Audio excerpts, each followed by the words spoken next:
Now, for someone who already has an advanced RPAS certificate, do we have any idea what sort of leap in knowledge requirements are going to be required to obtain level one complex? Yeah, it's an interesting space because this is the first time we've had prerequisite knowledge required for a certificate. So previously, you didn't have to do basic to be able to access the advanced. But in this scenario, you have to have at least passed the advanced written exam prior to taking ground school and doing your level one complex written exam. So we are assuming that you have this like baseline of knowledge of the advanced piloting, and then it's an additional 20 hours of knowledge training that is specific to level one complex operations.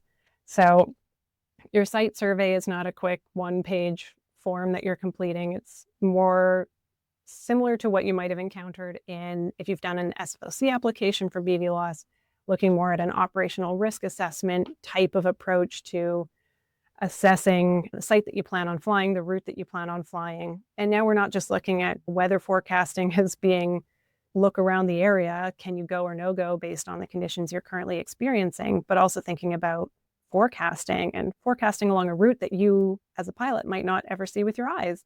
So it becomes that next level of importance with things, the step up in professionalism and procedures. And so it is a whole new way of thinking about RPAS operations because of the new areas that you're going to be able to operate in. So we touched earlier on routine low-risk BVLOS operations, but I'm curious how the new regs will impact advanced operations.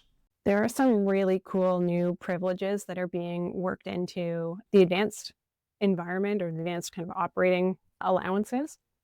So after November 4th, advanced pilots, so if you're currently certified or planning on getting certified, you will be able to operate kind of BVLOS in some very kind of specific scenarios.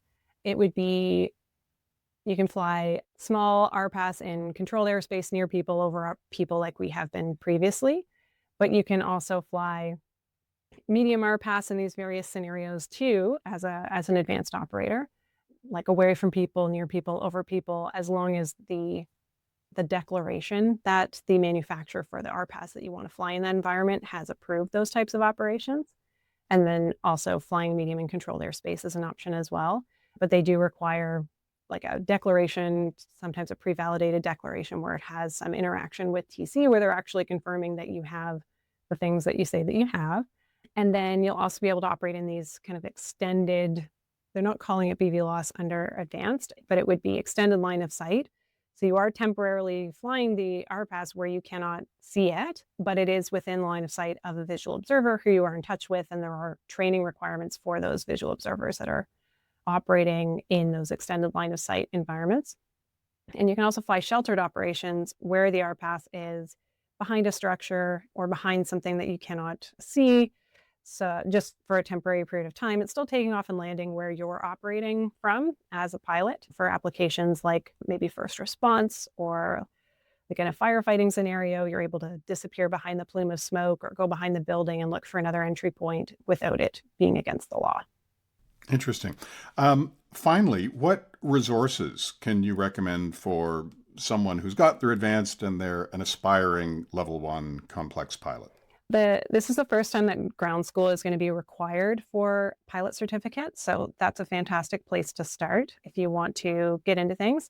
There's also, it's very likely, and I know we're going to be doing this as well, that the training school that you took ground school with previously will be offering kind of a way to update your knowledge on these new requirements or new kind of permissions. We won't be releasing ours until later in the summer or fall because we don't want to confuse people through the flying season with what's currently possible versus what's going to be possible.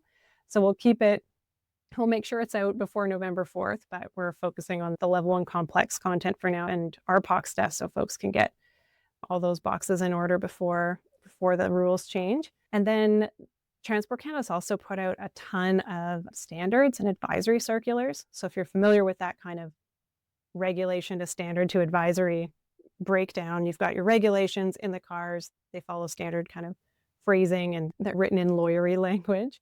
Standards will support that. The regulations can point to the standards and say, follow this guidance.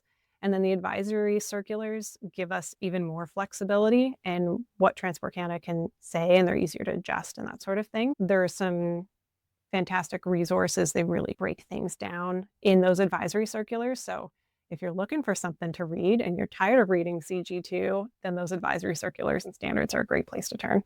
Great. And the last thing, I guess I lied earlier when I said finally, but it just occurred to me, of course, that, you're very well known as an online and in-person trainer. I understand you have or will have a level 1 complex ground school becoming available in early May. How would people go about finding that if they're interested? Yeah, they can. If you head to my LinkedIn profile, I just posted about it a few minutes ago, but it's on our website, fly.ca, fly with two Ys. And yeah, we'll be starting that first class on May 7th. And because it's not something you can use until November 4th, we know folks are excited about getting their certification as soon as possible, but also wanting to recognize that we're getting into flying season and people have busy schedules. So we've set it up to run every Wednesday morning for me in the Pacific time zone, but it would be available for folks to tune into live. We can talk through the content, but then I'll also be recording those, editing them, and making them available online through the same portal as where you would register for the training. So when you sign up for the course, you get access to both things. And so if you're there for our first round through it, then you'll get that live interaction as part of the sessions. And then you'll be done ground school by the end of June and ready to get set up for your flight review, which would be the next step. Awesome. Kate Klassen, training and regulatory specialist with InDro Robotics. Thank you so much for your time. Really appreciate it. Thanks, Scott. Happy to chat about this whenever you'd like.